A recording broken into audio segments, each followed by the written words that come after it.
Hello friends, welcome back to Amit Dhakad AI.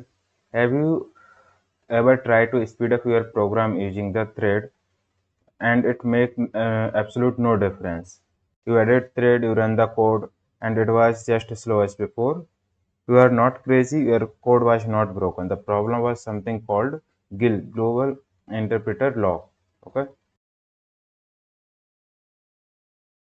So today I'm going to show you multiprocessing, the tool that bypass the GIL, Global Interpreter Lock, and how you can use the physical cores from your computer and give you the true hardware level processing parallelism. So in this video, end of this video, you will understand why threading fails for heavy computational, how multiprocessing solves the problem, and how to send data between processes, and how to use process pool. So before we write a single line of multiprocessing code, I need to understand the problem it solves. Okay. So we will see this using this code. What what is the issue we face in the threads, right?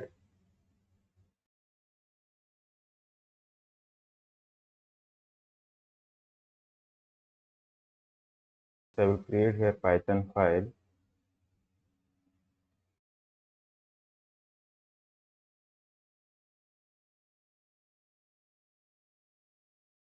So this is the Python code that I will explain here. So first I will go to line by line like what this code is actually doing. After that we will see the output. Okay. So this is same thing in the last video. We need to import threading this time for checking the timeout. So we have function called heavy math. So it is doing square of the number. Okay. So it will take n and it will iterate through the n. And here we are calling this function two times. Okay. And see the value what we are passing here, right? And here it will calculate the time. Now we are using thread. Threading dot thread. It will create thread object. It will start thread and it will wait until the thread finish its work. Right. So if you don't know how this is working, you can check out my previous video about threads. Okay. So I will run this code now.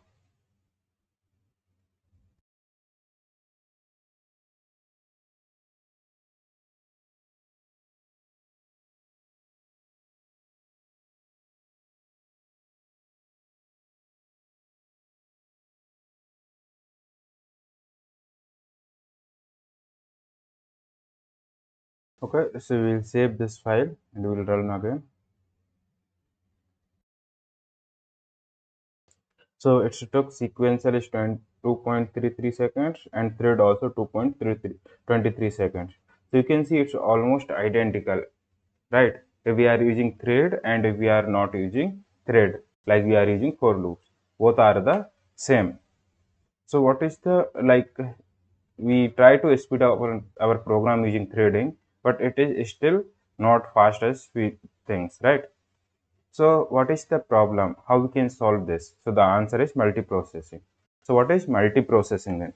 Multiprocessing is Python way of saying fine. If the global interpreter log won't let you to run thread in parallelly, then we will spawn new entire Python program instant. Okay.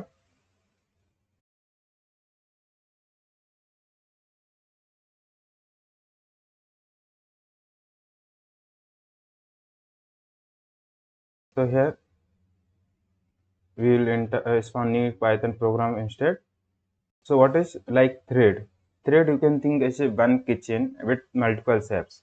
So they store share the everything same, right? Same fridge, same stove, same counter space, right? And they can bump in each other and they can grab the same ingredient. But what is multiprocessing? This is you can think as a multiple kitchen for each chef. They have their own fridge, on stove, everything they have separate. So this is multiprocessing. Okay. So for to they how they can talk to each other, the multiple process. How can each process to talk to other process? So something we have inter process communication. Okay. So using that they can talk to each other. So when you spawn new process in the Python, the operating system creates brand new Python interpreter with its own private memory. its own guild, and its own everything. It's completely isolated from the parent process. Okay, so we will understand using this program. Okay, so this is the our first multiprocessing program. So here you will see everything is similar to the thread only. Okay, so it will not be difficult to understand. I will copy here. So you can see we are like thread, we import here multiprocessing, right?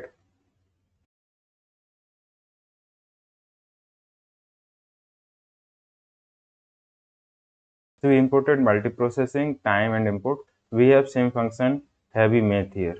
So what we are taking, it's taking label and n. It's taking the PID, process ID from OS. Here it's printing the process ID, time. Here it is the same. It's performing the, you can see square of this one. Okay. Next we have again it's printing the like process ID and it's done the time.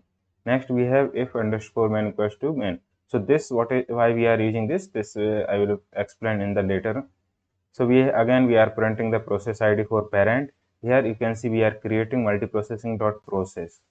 We have two object we are creating. This is similar to the object that we are creating using threading dot thread. Similar way, this is you can see we have target here. We are passing function that we need to call. We have argument here. We are passing worker one and the argument two argument like label and n.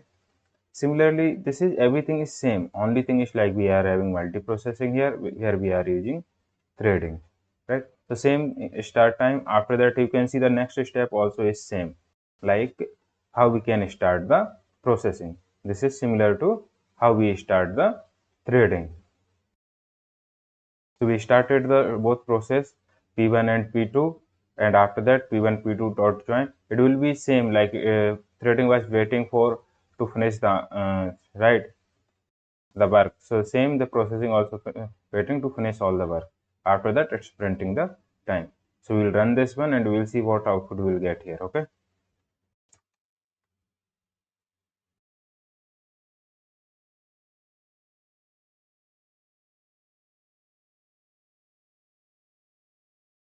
So this is sequential and wait, I'm not saved.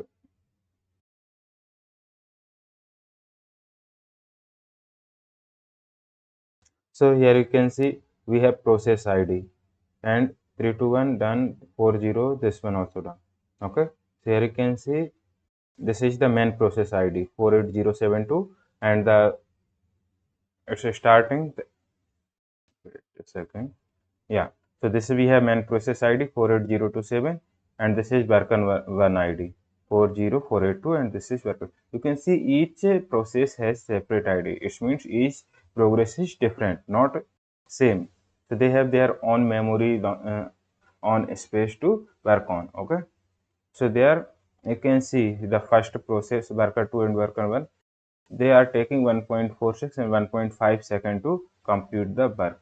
You can compare this with this our previous threading program, how much that it was taking, right? So it was taking 2.3 second threading, but here you can see it's taking 1.4 second. So this is the how we can use processing. Okay, multiprocessing.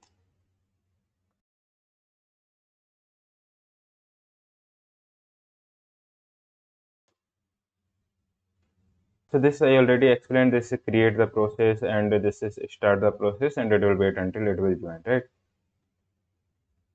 So this is for I if underscore name equals to underscore main. This we used to the program should work in the Windows. Okay, so system which use fork to copy parent memory and like Linux and Unix system, it will use fork to copy the parent memory. Windows uses the spawn method to launch fresh Python process and window compiles and run the script file from scratch for each child process. Okay, so it will not copy in the parent memory using fork. So that's why if you try without this one underscore name or equals to underscore main like this doodler method, it will not work. Okay, so the memory wall, why sharing data is hard. Okay,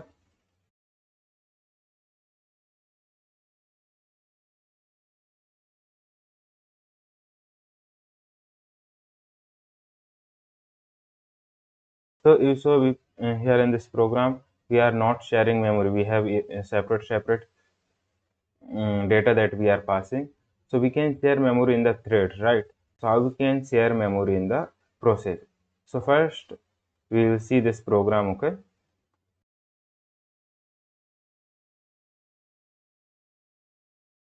So here you can see I imported multiprocessing. I have my list and I am using here my list and I am using here my list and printing. So what it is exactly doing, we are created one process, we are passing add to list function and we are passing argument the value that we want to add, and you can see we are adding my list dot append here and we are printing. Later and the same thing we are doing in the parent. So you can see the child process show 1, 2, 3, 99 and the parent process still sees 1, 2, 3, right? So how this thing is happened? Why it's not, we are using same argument, so it's still not showing. So in threading, all threads share the same memory. If they are append to list, the thread we can see immediately in the in. But multiprocessing, each process has its own copy of memory. They are not in the same space, right? So they're having different spaces. So here you can see the diagram. Okay, so these are two memory blocks that each process has. This is parent process memory block, this is child process. So this is memory space here, this is having, they are having list with 1, 2, 3, and this number child process they are having 1, 2, 3. Okay, after adding 99 it will become 1, 2, 3, 99, but this is inside the child memory, right? Both are not in the common memory, both are in the separate memory. This is having their own memory, this is have their, so this is original list, this is not updated, but this one is updated with the child memory, inside the child memory. So that's why it's not printing the 99 when we are trying to print from the parent one. Okay, so how we can share the memory? So we have question like IPC, communicate between process, right? Inter-process communication. So how do we share data between process to communicate between the these isolated memory space? So we will understand using this program. Okay, so I will run and I will explain how this will work. So here you can see we same thing. Keep in mind when you are doing multiprocess, these things you have to do, like multiprocess, importing multiprocessing. You need to create object, you need to start process, and you need to join to wait the process to complete. Okay. So we created one function called square number. It will take numbers and result key. Okay. So what it will doing? It will taking numbers and it will doing n into n. When it is doing like a square of that number, and it is doing result dot put. It is putting the square inside the result key. Okay. How we are getting this result key? So you can come here. So we created multiprocessing dot queue. Okay. So we need to create new queue using the multiprocess that will create the space there you can shareable space. Okay, so we have queue. These are the numbers we created.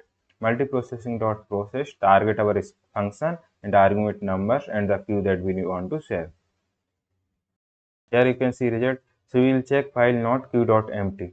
So first we will check if queue is empty or not. If it is empty, then it will not go inside this loop. If it is not empty, then it will go inside this result.append.queue.get. So when it will get the item from this one, and it will continue until all the item will be removed from the list, like we extracted the and we are adding in the results. So you can see we are passing here results. So if I run this program,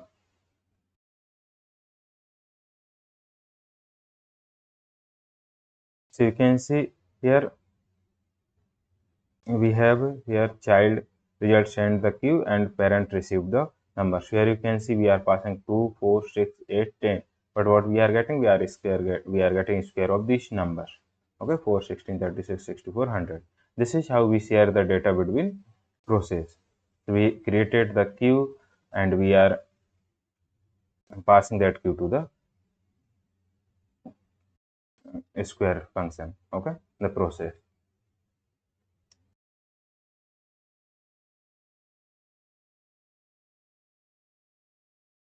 So this is how we share like parent sending the data and this one is getting. Okay, so we have like two-way communication, like pipes. Okay, so we have three ways that you understand. The first one, that queue. Second, we have pipe. So what is exactly pipes? You know, this pipe will have 2 points, right? So this is point to point uh, communication. So how this point to point communication work? Okay, so this will you understand using this one example. So here you can see same thing. Here we are importing multiprocess, and we are doing creating process object. We are starting progress. But what is the difference here? You can see we are using multiprocess.pipe. It will return 2 points. One is parent connection and child connection. You know, right? Pipe, we have pipe something like this. This will have 2 points, right? Similarly, it will return 2 point parent connection and child connection. And we are calling this function child worker. You can see we have message connection. So we are passing here child connection, okay, argument. So it will take connection dot receive. It will call this function, okay, and it will take message, and after that it will say like message received, and after that it will send the data using that connection itself. From this connection it's received now. After that it is doing some work. So here we just printing the message, and after that it is showing sending connection dot send. Okay, so it will say Roger, that task complete, and after that it will close the connection dot close.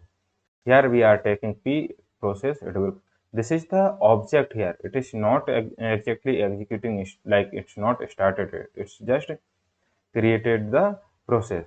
But here when we come to the p dot start, it will start the progress, and this function will call. After that you can see parent dot connection send. It is sending the data. So when this data is sent, it will receive using this one connection dot receive. After it will start the work. After that, reply from the parent dot connection dot receive. So it will receive the response that you got from the child. After that, it will reply and it will join. So it will wait until all this happened. Okay.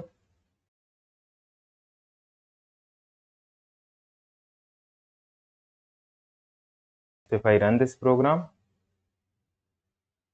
so you can see child received being processes batch 42, parent received Roger, the task completed.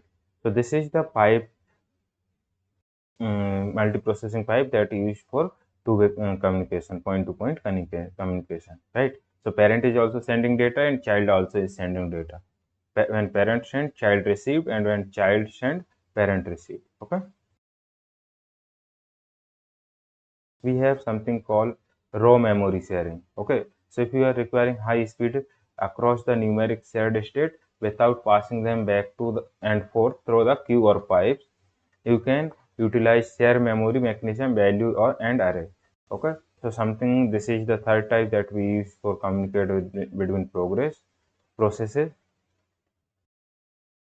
If I, you can see this example here. So same thing here we are doing. We are imported, we need to import multiprocessing, we need to create object, and we need to start, we need to join. So what is the difference here between? So we are creating multiprocess.queue, multiprocess.pipe. Now we have multiprocessing dot value and array. So here you can see we are passing d is the double precision point, and I is the signed integer. So here we are passing 100.0, and here we are passing the array. Okay, so counter and number. So it will print the value here. After that, same thing, target, what is our target, this increment counter, and we are passing argument and numbers. Okay, so it will check here the number that we are passing. We are taking shared value and shared array. So shared dot value plus 10, and here I we are taking range, and we are multiplying to double each element. Okay, so this is done. After that, you are seeing we are not sending anything from child now. We just modified itself here. So when we come to here, after it will done, it will come to this line, and you can see the updated value, right? So this is how the processing and sharing data between these things. So if I run, first I will save this file. Okay, so you can see before the value is 100 and the array is 1 2 3 4 5, but after the process the value is 110 and the array is double for each element.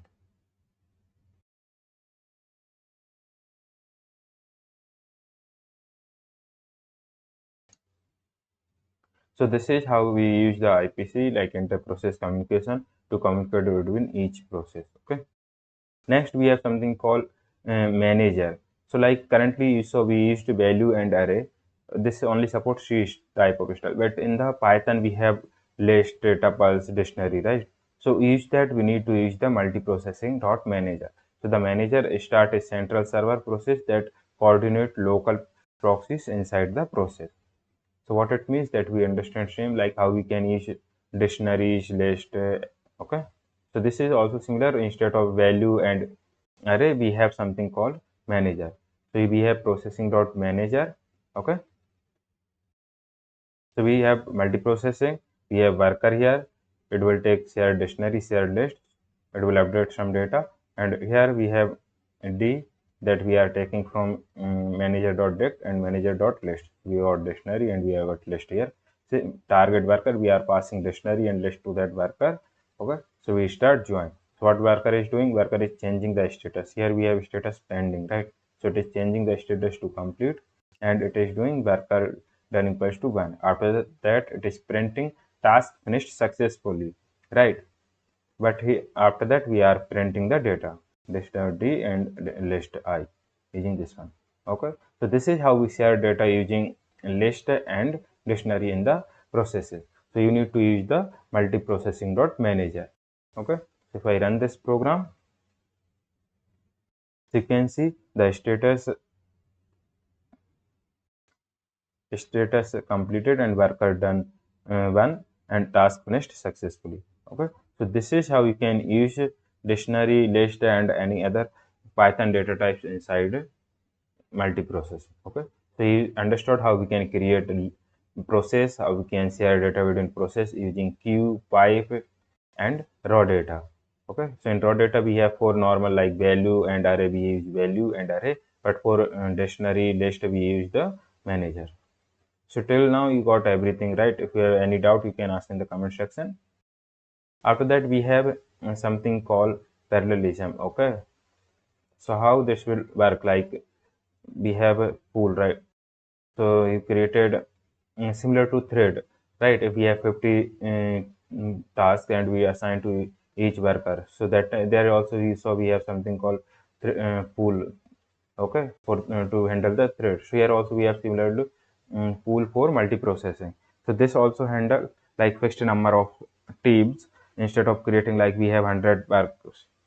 Okay, so we cannot just create 100 process and start and like join to wait all the process. To handle this, we have pool. So there we some have fixed number of team. So you can see process pool. A team of 4 delivery drivers, you have 100 packages, you don't hire 100 drivers. You give the first 4 package to your 4 drivers, and the driver finish a delivery, they come back and pick up the next package pool. So this is similar to the threading. Okay. So until now you are getting, you see most of the things we have similar to thread only.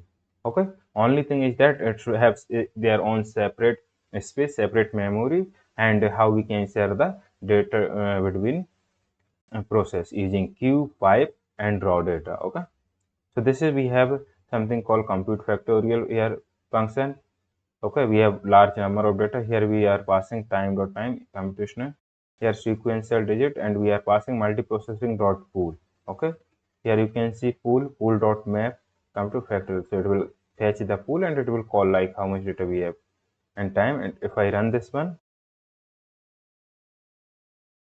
so there you can see the number of data that I added is large. So how much time it will take. Okay, so previously we are using one core. Okay, but now we have multiple data. So how it will start? It will go start time sequential digit. So first it will try to perform factorial using for loop, right? And it will calling this function.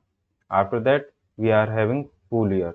So it will go to this one pool.map and it will pass number. So you can see default one process per CPU core. Okay.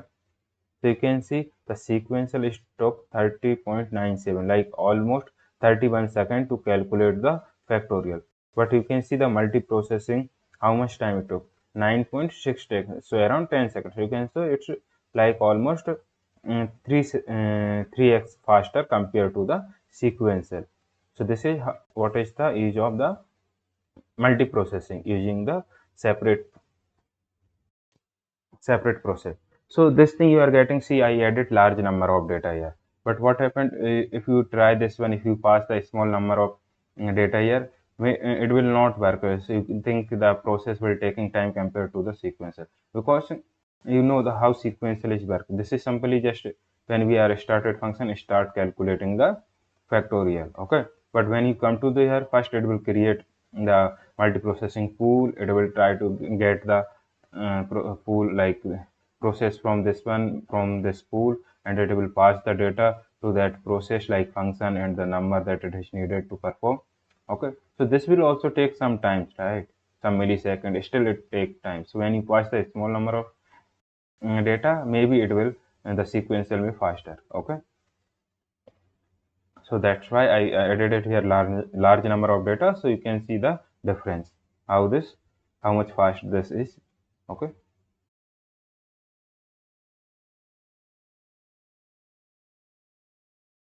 something we have next method, process pool executor. So the modern standard way. Okay, so previously we have pool, right? Processing dot pool. Now we have processing pool executor. Okay, if we run this process,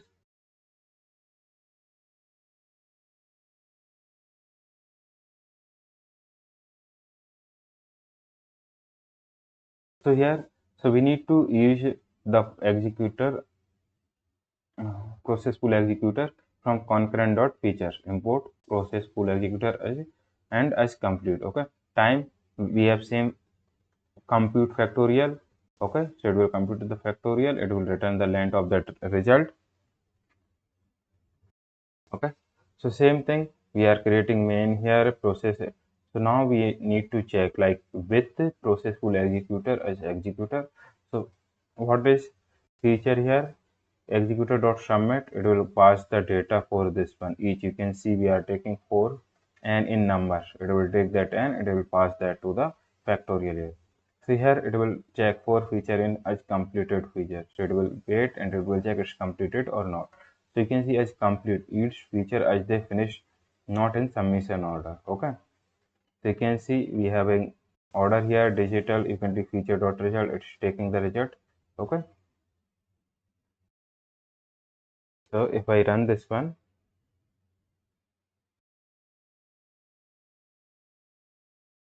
so here you can see we are using try and except if something happened. So we are handling error handling also there. So you can see we are iterating the as completed features. We are passing this to the this complete. So when this is complete, it will start printing the data. Okay. So if I run this one,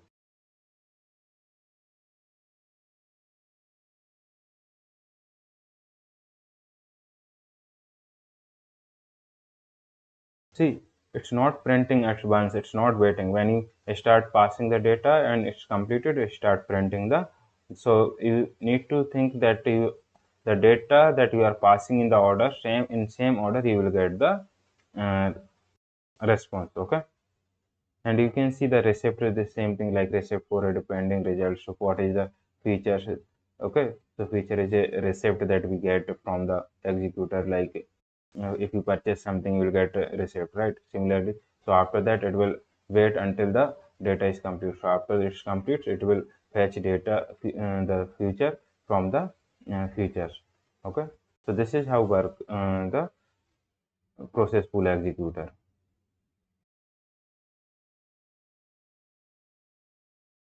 So this was is like this is the all the things that you need to understand for the multiprocessing thing.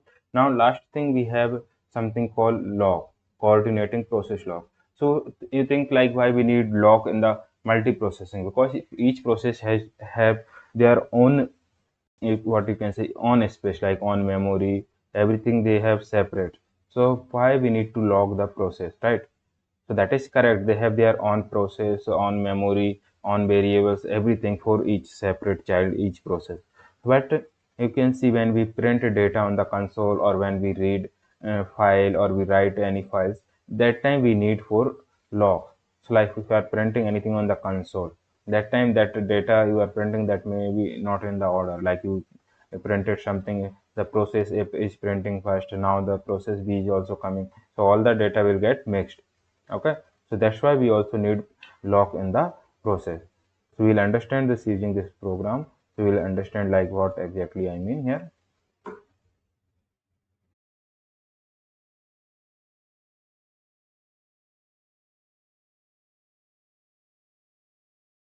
So here you can see we are imported multiprocess, same thing. We created two worker with lock and worker without lock. So this is worker without lock. So what we are doing is we will take the label and it will run for loop in the 3 times. Like, so each print is a separate system call. So what are you doing? We just printing like print and we are putting for sleep for sometimes.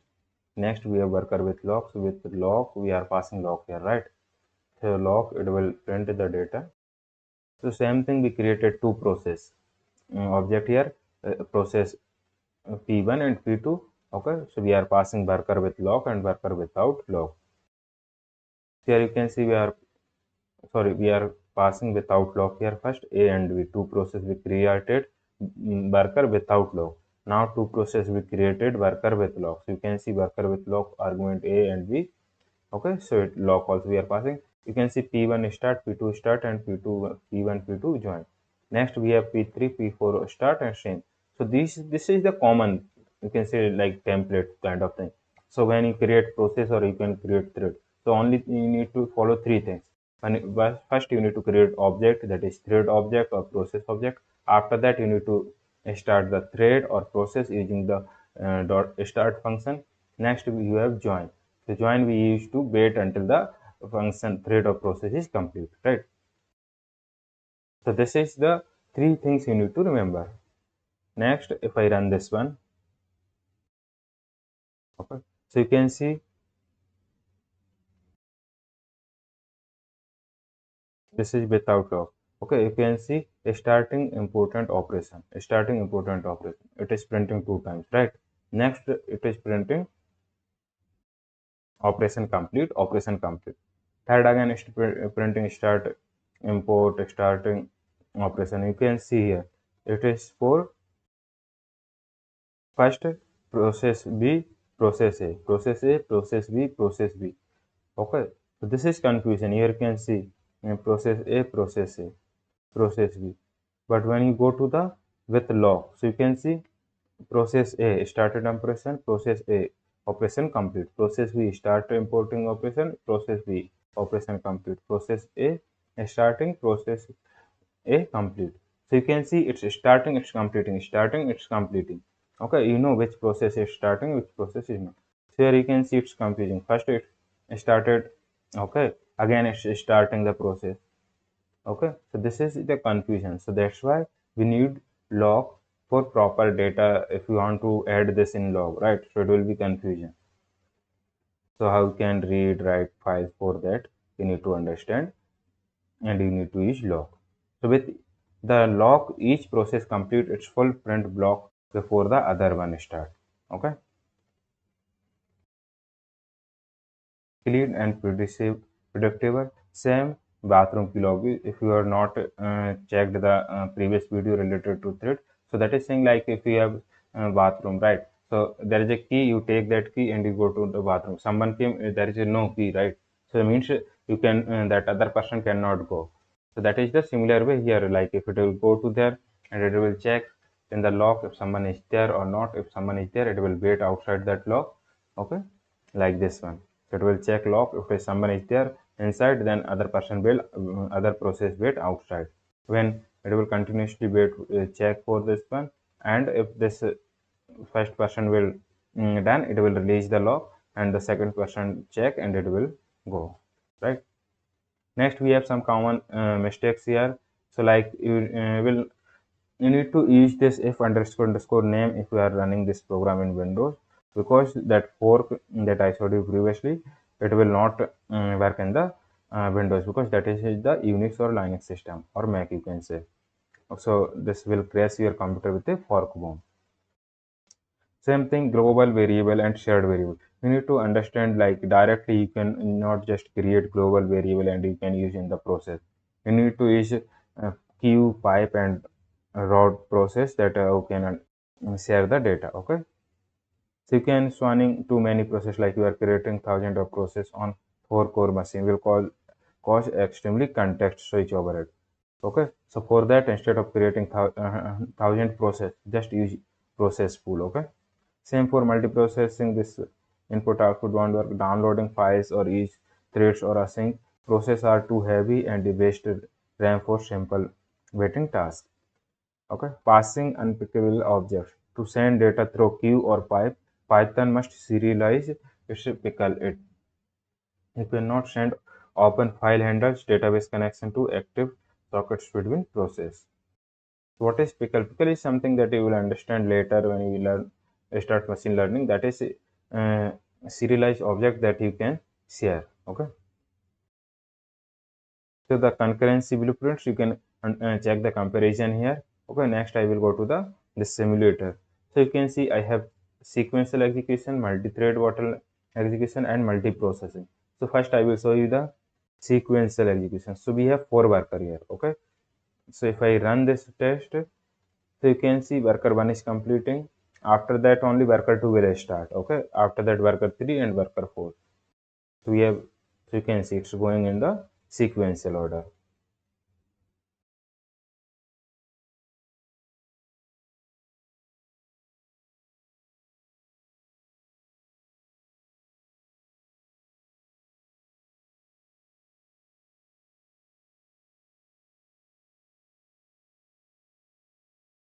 So you can see it took around 6 seconds. Okay.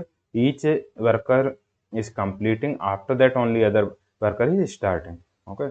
So what about in the multi-threading?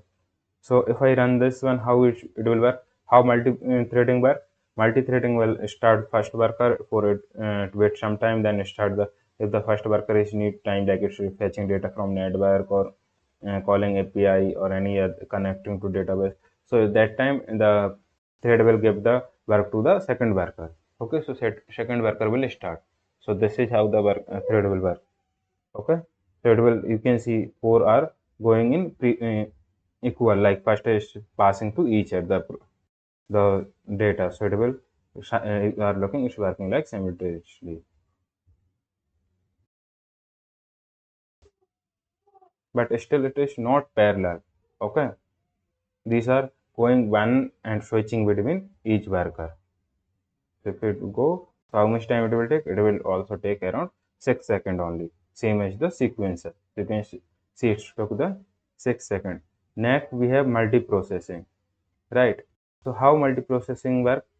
So multiprocessing, you can see here all the core is using here, right? All the 4 core, and it's all the worker is separating, so they are fast or are all are parallel. So you can take only 1.5 seconds. But if you run this one, you can see here, right? Only one core is using here, other core are ideal. Okay, same thing here, we have sequential execution.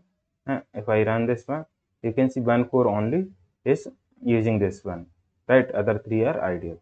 So this what is multiprocessing, you can. Okay, so if you have any doubt, if you have any question, you can ask in the comment section. Please like, subscribe, and share, and click on bell notification icon for more update. Thank you.